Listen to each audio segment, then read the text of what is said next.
This is Hammer Striker here. A while back we had picked up a Glock Gen4 front serration. Basically it was their summer special. And when we first saw this, we were kind of hoping it was the Gen 4.5, you know, the predecessor to the Gen 5, and a lot of these features would carry over. Most of the features didn't carry over, but we did end up picking up a Gen 5 when it came out.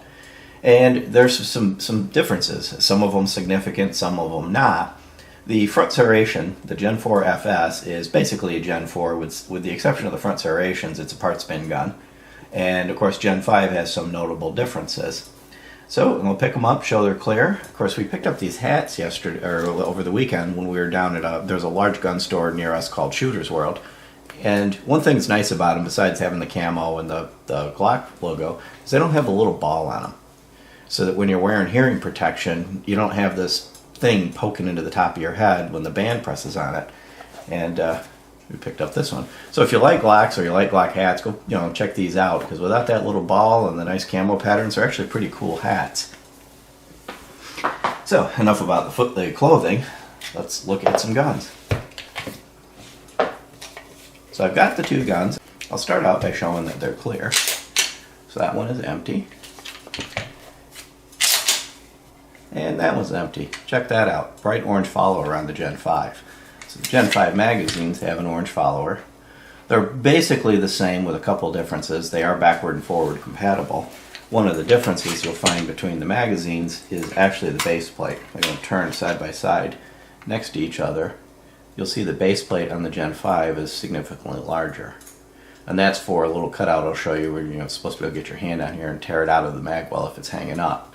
They are forward and backward compatible, so that they'll work in the Gen 4, will work in the Gen 5, and vice versa. One of the differences on the Gen 5 is it's got this cutout here. And the concept behind that is if you have a Gen 5 magazine in there and you have a problem in the magazine, you can grab a hold of it, you can get your finger on that ledge and use it to rip the magazine out if it's hanging up or sticking. Never really had a problem with the magazine sticking on the Gen 4s, and you can always grab it this way. That is one of the differences in features.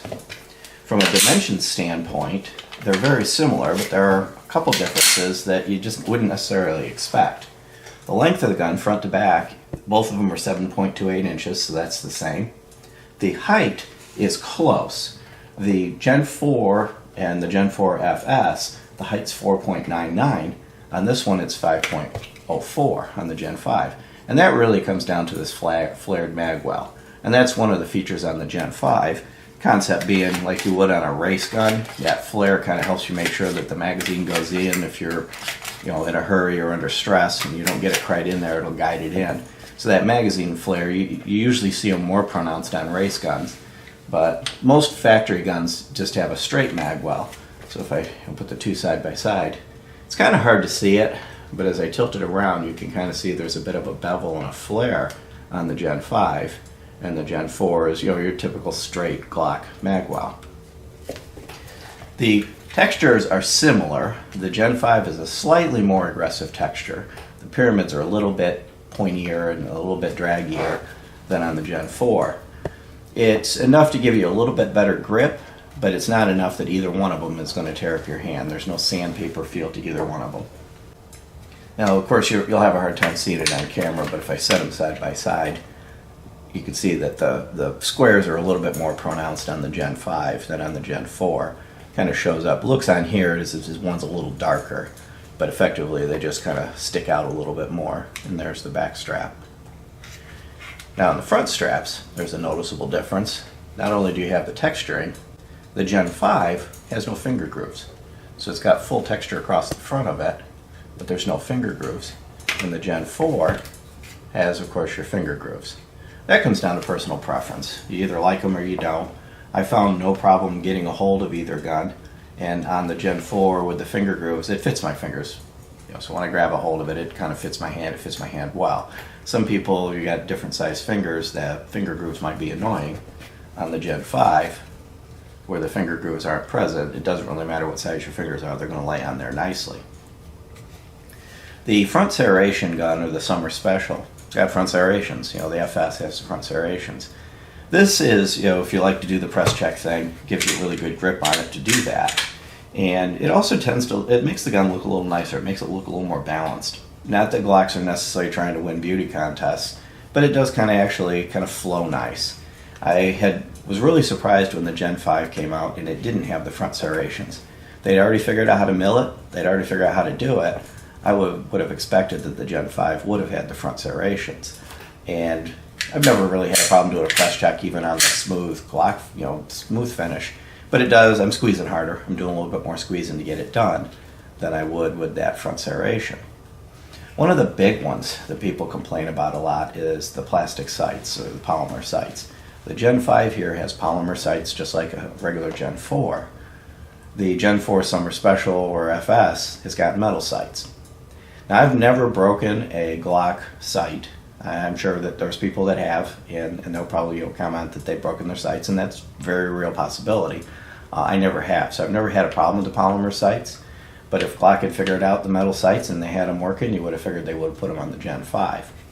Well, I got them though. You'll see, here's the Gen 5. It's got that beveled nose, like Glock has done on their subcompacts. Make it a little bit easier to guide it into a holster. And the Gen 4 FS right here, the Summer Special, has the standard profile front end. The bevel does actually make it a little bit easier to guide it into a holster. You notice that with the Glock19 and their subcompacts that have that bevel. So that's a feature that is an actual benefit on the Gen 5. Now earlier when I was talking about the dimensions, I got distracted and got talking about something else. There are two key dimensions that are different on this gun. One of them is the width. The regular Gen 4, the FS, and a regular Gen 4 is 1.18 inches wide. The Gen 5 is 1.34 inches wide, so it's 0.26 inches wider. And that's because it has anti-slide stop slide release, so that sticks out more on the other side. Overall, the gun's not any wider if you look at the slide, the grip, the frame, and everything else. But when you measure the widest thing sticking out on either side, you do have a little bit more due to the slide release. And that's stock in its factory, and it's really solid, and it works. Sometimes you'll get guns where the slide release on this side bends when you try to use it. It works perfectly on this gun.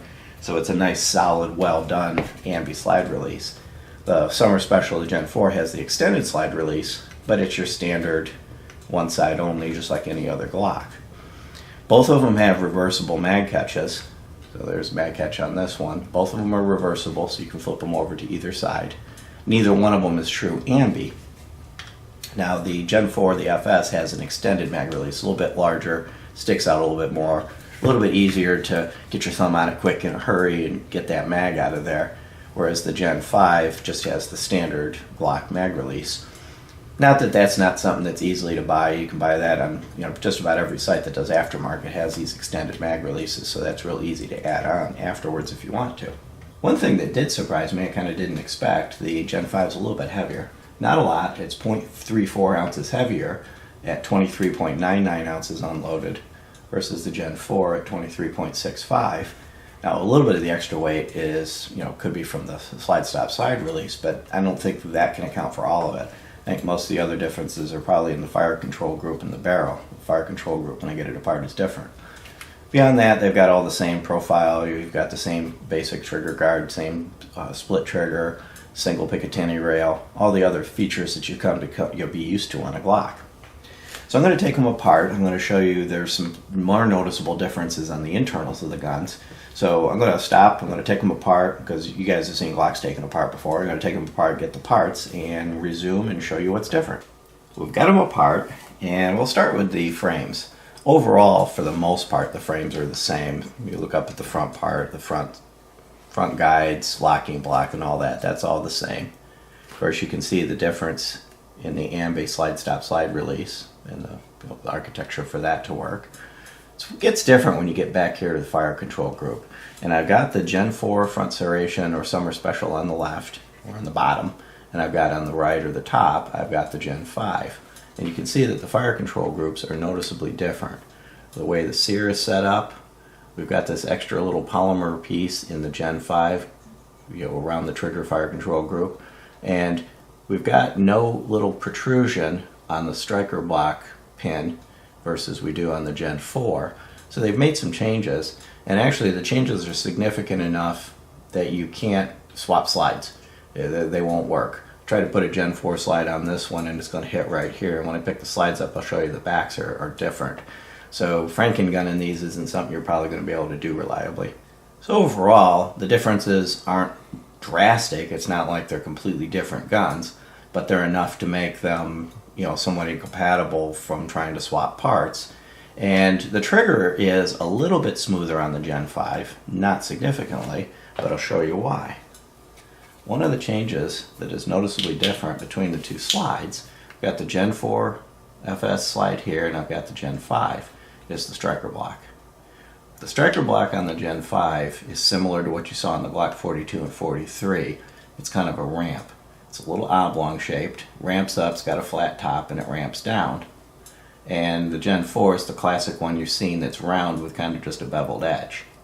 And conceptually, when you have that protrusion, that pin that sticks up from the trigger bar that deactivates that, it's going to slide up this ramp much more smoothly up onto here, push this down, and then back off the other side if it actually goes that far.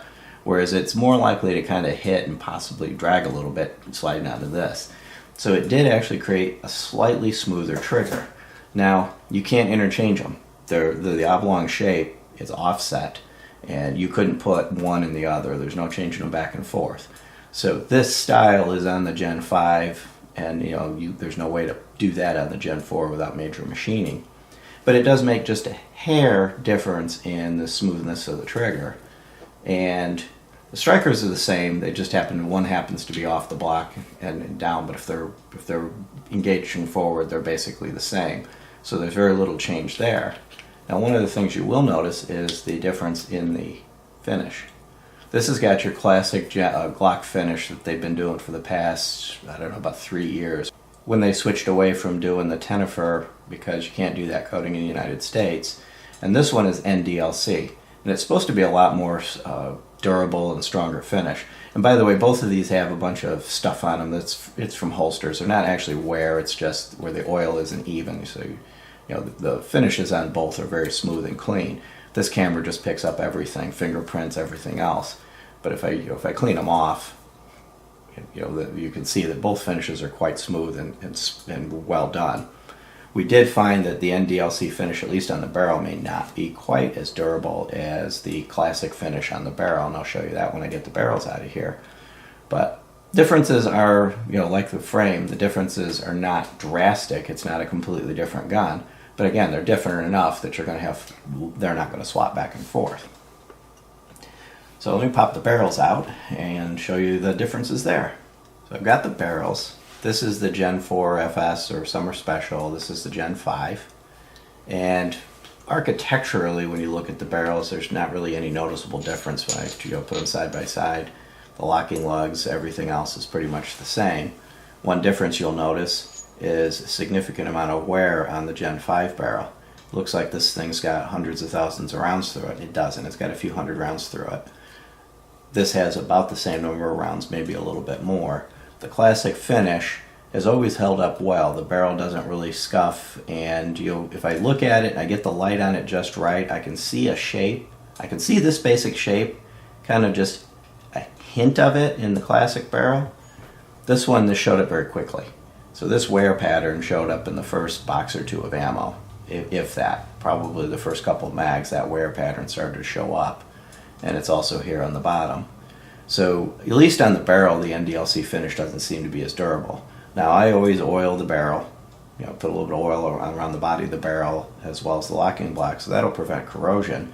I haven't seen anybody complain that these are corroding, but it was kind of interesting when I first saw that it wore that quickly. I've got Glocks that have got truly thousands of rounds. I haven't even got a clue how many thousand rounds, and they haven't done this.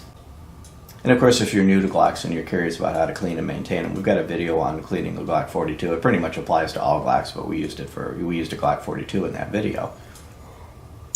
When I put the two side by side here, really you couldn't tell the difference between the two of them if you were looking at them. Where you can start to see the difference is when you look at the rifling. You look inside at the rifling. And both of them have polygonal rifling. They're actually 6 angles, so it'd be hexagonal. Poly's just multi-angle. But if you look at the Gen 4, it's your classic Glock polygonal rifling. Very smooth, very well done, and the rifling is just kind of just a series of ripples. The Gen 5 has the Glock marksman barrel. And when you look at this, it's still a polygonal rifling, but there's a stripe on either side. So it's almost like a hybrid. You've got the standard polygonal, hexagonal as well, 6-angle, but you've got that stripe, which is more classic standard rifling. And the Glock's marksman barrel allegedly has higher inherent accuracy right out of the bat and higher long-range accuracy. Well, I've never found any of the Glocks to be inaccurate. You know, we've hit 100-yard gongs, 250-yard gongs with a pistol relatively easily. So I'm not sure how much accuracy difference you get, but that is one of the changes. The Glock marksman barrel is primarily the rifling, and that kind of a hybrid polygonal and standard rifling. Beyond that, the barrels otherwise are pretty much the same. So overall, you've got basically a Glock, just like you're used to, works like you're used to, comes apart like you're used to, with a few functional differences and some finish differences. So let me get these critters put back together and we'll wrap up. Now, I'd mentioned that there were some architectural differences in the fire control group that affected the backplate, and you can see here's the Gen 4 and here's the Gen 5. The backplates are different, and they're the same height, I just had the guns at different angles, but the cutouts are different. So that does two things. One, that's part of the difference where the slides aren't going to be interchangeable. And then two, if you've got fancy ones, you know, the Punisher skull or different ones that you've got for your Gen 4, they won't fit on the Gen 5. You know, it's different. Now this cutout notch here, that's the same. This one just happens to have one of the interchangeable back straps on it, and this one doesn't. Both guns have the same interchangeable back straps that you've come accustomed to with the Gen 4. They did carry that forward to the Gen 5. And I mentioned the triggers being about the same, so I'll demonstrate the trigger. So here's your Gen 4. You know, pretty much the usual take-up, crisp wall, short crisp break, pretty short reset. You know, the Glocks have a nice reset. You're right on the wall when you reset, so there's no additional take-up and a break. And then if I go to the Gen 5, the one thing I noticed, the trigger weight's about the same, but it feels a little bit lighter. When I get to the wall, it's a little creepier. It's more like if you'd put the 3.5 pound or the minus connector in a regular Glock, and then it breaks nice, sharp, and crisp. Same basic reset. Bounces a hair, so you end up with the minorest of take-ups back on a nice, short, crisp wall. So the biggest difference that I've got is a little bit smoother on the take-up and a little creepier on the wall, but overall very smooth and very easy to get back on target. If I were to have you at the range doing live fire and swapping these guns back and forth, chances are pretty good you wouldn't notice the difference in the triggers. You would basically tell me it's the same trigger. If I blindfolded you and was swapping the guns around, you were picking them up and shooting them, you wouldn't tell the difference. So beyond that, either one's going to be a good choice. You know, the Gen 5 if you want the latest, the Gen 4 if you like the metal sights and some of the add-ons, and then of course the classic Gen 4, the standard Gen 4, you know, is every bit of a viable choice. The only real negative I would say on the Gen 5 is the finish may not be as durable, and the real positive, if you're a lefty, having that full ambi slide stop slide release might be a real possibility. One thing we did notice on the Gen 5 is the ejection pattern seemed to be a little weak on this. Normally Glocks throw the ejected brass at the guy 2 lanes down. This one they kind of just casually left the gun and dropped somewhere in the vicinity of it. No function problems, didn't jam, never stovepipe, never did anything wrong, but we tried different ammo back and forth, both in the Gen 4 and the Gen 5, and we noticed that difference. You could see the difference in the ejection pattern as it didn't eject as fully. But again, didn't manifest as any function problems. So if you like our videos, please give us a thumbs up, subscribe. Don't forget, if you do subscribe, click that little bell icon to be notified, because otherwise you may not get notified when we publish a new video. And of course, we've got the links down below to our Patreon and Facebook. We'd be happy if you check us out on either one. Have a great day, and thank you.